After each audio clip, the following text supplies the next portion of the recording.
تو عمل صحیح پر استقامت کے لیے وَاصْبِرْ وَمَا صَبْرُكَ إِلَّا بِاللَّهِ، اس صبر کی سب سے اہم جو بنیاد ہے، اس کا جو سب سے بڑا ذریعہ ہے، اس کا جو سب سے بڑا سہارا ہے، وَمَا صَبْرُكَ إِلَّا بِاللَّهِ، اس کے لیے ضرورت ہے ایک گہرے تعلق کی کہ اللہ کے ساتھ ایک ایسا تعلق برقرار رہے جو نہ صرف گہرا ہو بلکہ دائم و قائم ہو، مسلسل۔ ذرا ظہول ہوگا تعلق مع اللہ میں، ذرا کمی آئے گی، شیطان کا وار کاری ہو جائے گا۔ اسی کو حضور نے حدیث میں یوں تعبیر کیا ہے تمثیلاً کہ جو دل اللہ کی یاد سے غافل ہے اس پر، فارسی کا وہ مقولہ بھی ہے کہ خانہ خالی را دیو میں گرت، گھر خالی رہے تو جنات اس پر دیو جو ہے آ کر قبضہ جما لیتے ہیں۔ تو خانہ قلب جو ہے اگر یاد خدا بندی سے خالی ہو گیا تو شیطان ابلیس لعین اپنی تھوتنی ٹکا دیتا ہے۔ یہ لفظ آتا ہے سور کے منہ کے لیے تھوتنی، جس طرح اس کا نکلا ہوا سا منہ ہوتا ہے آگے، تو یہ لفظ استعمال کیا گیا کہ وہ اپنی تھوتنی انسان کے دل پر جما کر اور پھوکے مارنی شروع کر دیتا ہے۔ تو شیطان کو موقع ہی تب ملتا ہے جب انسان کے تعلق مع اللہ کے اندر کمی ہو، وہ خانہ بالکل خالی ہو گیا ہو یا اتنا ضعیف ہو گیا ہو کہ کل عدم ہو جائے، گویا کہ نہیں۔ تیسری چیز کی طرف آئیے، روحانی ترقی۔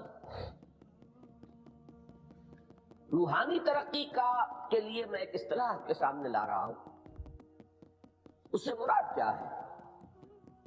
روحانی ترقی کے لیے ہماری دینی اصطلاح ہے تقرب الی اللہ، اللہ سے قریب تر ہوتے چلے جانا۔ اس پر میرا ایک کتابچہ بھی ہے، تقرب الی اللہ کے دو مدارج، دو درجے، جو در حقیقت ایک حدیث نبوی علیہ الصلوۃ والسلام ہی پر مبنی ہے کہ حضور نے ایک درجہ قرار دیا ہے تقرب بالفرائض، فرائض کے ذریعے سے انسان اللہ کا قرب حاصل کرے۔ ایک ہے تقرب بالنوافل، نوافل کے ذریعے سے اللہ کا قرب حاصل کرے۔ ان میں کیا نسبت و تناسب ہے، اہمیت کے اعتبار سے کون بڑھ کر ہے، بلندی کے اعتبار سے کون بڑھ کر ہے، یہ تمام مسائل میں نے اپنی اس تقریر میں بیان کیے تھے جو اس کتاب میں شائع ہوئی ہے۔ اس وقت میں اس کی تفصیل میں نہیں جا رہا، صرف یہ تذکرہ اس لیے کر رہا ہوں کہ جن کو بھی خواہش ہو جائے وہ اس کا مطالعہ کرے۔ ہماری اس وقت کی گفتگو سے وہ کتابچہ اس جگہ پر منسلک ہوگا۔ تو تقرب الی اللہ، یہ تقرب کوئی فزیکل فینومینن نہیں ہے، جسمانی یا مادی مسئلہ نہیں ہے۔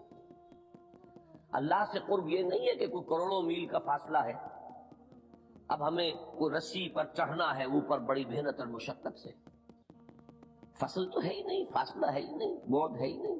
نحن اقرب الیہ من حبل الورید، ہم تو انسان سے اس کی شہرگ سے بھی زیادہ قریب۔ هو معکم اینما کنتم، وہ تو تمہارے ساتھ ہی ہوتا ہے جہاں کہیں بھی تم ہو، بس صرف یہ کہ تمہاری توجہ نہیں ہوتی، تم اور چیزوں میں مشغول و مصروف رہتے ہو، تم ہماری طرف دھیان ہی نہیں دیتے، تم ہماری طرف متوجہ ہی نہیں ہوتے۔ ہم تو مائل بے کرم ہے، کوئی سائل ہی نہیں، راہ دکھلائیں کسے رہنم منزل ہی نہیں۔ انسان جب متوجہ ہو جاتا ہے اور بڑھتا ہے، آگے پیش قدمی کرتا ہے روحانی اعتبار سے، تو یہ ہے در حقیقت تقرب الی اللہ، اور اسی کو ہم کہیں گے روحانی ترقی۔ اب ان تین چیزوں کو اگر آپ نے ذہن میں جما لیا، پھر میری بات کی ترتیب اس کو ذہن میں قائم کیجئے۔ ہم چلے کہاں سے؟ کہ دین کے ساتھ اصل مناسبت فلسفے کی نہیں، حکمت کی۔ نمبر 2، حکمت قرآنی کا پہلا اور اہم ترین اور بنیادی مسئلہ معرفت رب کا حصول ہے، اس کا نتیجہ شکر خدا بندی، اس کا ذریعہ آیات آفاقی، آیات انفسی، اور سب سے بڑھ کر آیات قرآنیہ ہے جو الذکر ہے، جو تذکرہ ہے، جو ذکر ہے۔ لیکن اس پہلے مرحلے کو اگر کوئی انسان بفضل ہی تعالی، اللہ کے فضل و کرم سے طے کر لے، اب اس کے سامنے تین مسئلے ہیں۔ فکر کی مزید پیش رفت، مزید پیش قدمی صحیح رخ پر، اس کے لیے ذکر اور فکر دونوں کا امتزاج لازمی ہے۔ فقر قرآن اختلاط ذکر و فکر۔ الذین یذکرون اللہ قیاما وقعودا وعلی جنوبہم ویتفکرون فی خلق السماوات والارض۔ دوسری شے عمل کا درست رہنا، نہ افراط و تفریط ہو، عدم توازن ہو، نہ انسان نفس سے مغلوب ہو جائے، نہ انسان جذبات کی رو میں اندھا ہو جائے، نہ انسان ماحول سے مرعوب ہو کر متاثر ہو جائے، صحیح رخ پر اس کا عمل۔ نمبر تین، روحانی ترقی، جو اصل حاصل ہے، جو اصل مقصود ہے۔ نمبر دو چیز کے لیے تعلق مع اللہ ضروری، نمبر تین کے لیے تقرب الی اللہ۔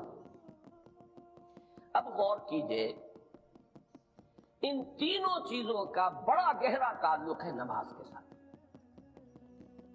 ان تینوں کے لیے ستون کی حیثیت نماز کو ہے۔ لہذا ایمان کے بعد یا معرفت رب کے بعد حکمت دین کا اہم ترین مسئلہ نماز، صلاۃ۔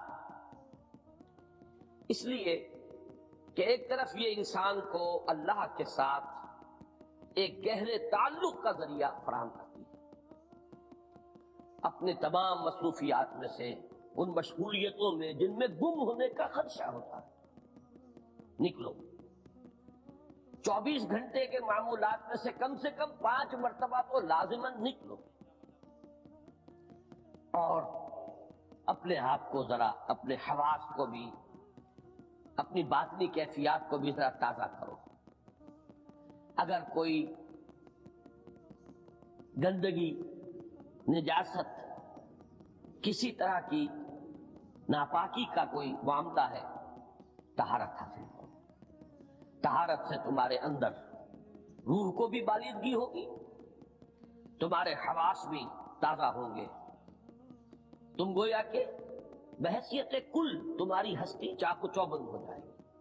وہ کسل، وہ سستیاں، وہ جو ایک کثافتیں ہوتی ہیں، ان سب سے نجات حاصل کرو، اور اب اپنے رب کے حضور میں کھڑے ہو جاؤ، اس کے ساتھ اپنا عہد بھی تازہ کرو، اس کی اہم صفات کو بھی اپنے ذہن میں پھر مستحضر کرو۔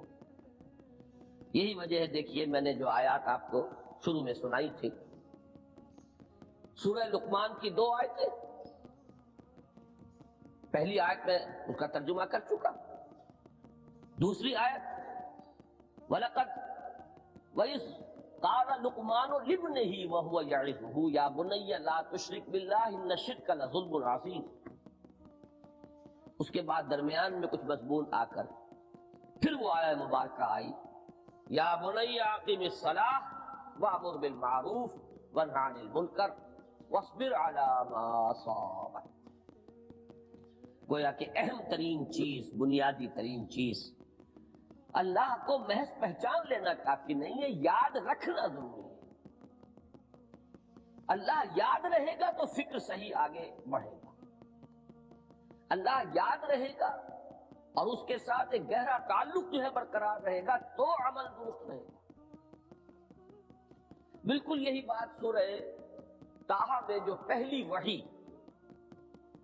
حضرت موسیٰ علیہ السلام پر ہوئی، اور پہلا مخاطبہ ہے، چونکہ حضرت موسیٰ کو یہ انبیاء کرام کے مقدس گروہ میں ایک امتیازی حیثیت حاصل ہے کہ ان سے براہ راست گفتگو ہوئی ہے، اگرچہ صرف ایک پردہ تھا، اوٹ من ورائے حجاب گفتگو ہوئی ہے، لیکن یہ کہ کوئی فرشتے کا درمیانی جو ہے وہ لنک نہیں تھا، براہ راست اللہ تعالیٰ نے حضرت موسیٰ علیہ السلام سے کلام فرمایا۔ کلم اللہ موسیٰ تکلیما، موسیٰ سے تو اللہ نے کلام فرمایا جیسے کہ کلام کیا جاتا ہے۔ تو پہلا مخاطبہ ہے، یہ پہلا مکالمہ ہے، پہلی وحی کہیے، اسی میں یہ الفاظ بھی موجود ہیں، اننی انا اللہ لا الہ الا انا فاعبدنی واقم الصلاۃ لذکری۔ یہ گویا کہ حکمت قرآنی کا ایک بہت بڑا خزانہ ہے یہ آیت مبارکہ، کہ خود حضرت موسیٰ علیہ السلام کو جو ہدایت دی جا رہی ہے، میں ہوں، میں اللہ، اننی انا اللہ لا الہ الا انا، میرے سوا کوئی معبود نہیں، فاعبدنی، بس میری بندگی، میری عبادت، میری پرستش، میری محبت، اس کو اختیار کرو۔ وَأَقِمِ الصَّلَاةَ لِذِكْرِي، اور نماز کو قائم رکھو میری یاد کو۔ بلکہ اسی سلسلہ کلام میں آگے چل کر سورہ طٰہٰ میں آتا ہے، کافی گفت و شنید کے بعد جب حضرت موسیٰ نے کچھ معذرت بھی کی، کچھ دعائیں بھی کی، اللہ نے ایک دعا قبول بھی کی کہ ان کے بھائی کو بھی شریک کر دیا، حضرت ہارون کو بھی۔ اس کے بعد پھر جب فرمایا کہ اب جاؤ فرعون کی طرف، تو اس میں فرمایا وَلَا تَنِيَا فِي ذِكْرِي، اور دیکھنا یہ جو عظیم مشن تمہارے کندھے پر آ گیا ہے، بڑا بھاری اور کٹھن ایک فرض ہے جو تم پر عائد ہو گیا ہے، اس کے لیے سب سے بڑی تمہارے پاس جو قوت کا ذریعہ ہے وہ نماز ہے۔ فَلَا تَنِيَا عَنْ ذِكْرِي، میری یاد میں کبھی غفلت نہ کرنا، اس میں کبھی کوئی کمی نہ آنے دینا۔ جیسا کہ میں نے عرض کیا تھا کہ جیسے ہی وہ تعلق جو ہے کمزور پڑتا ہے یا منقطع ہو جائے معاذ اللہ، تو پھر انسان گویا کہ شیطان کے لیے ایک لقمہ تر بن جاتا ہے۔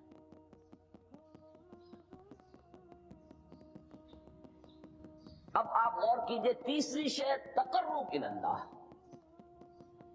اس کے حوالے سے بھی جو فرائض اور نوافل کی بات ہے اس کو اس وقت ذہن سے نکال کر یہ سمجھیے کہ اس میں نماز کا کیا مقام ہے، اس لیے کہ نماز فرض بھی ہے، نماز نفل بھی ہے، وہ تو ان دونوں میں شریک ہو جائے۔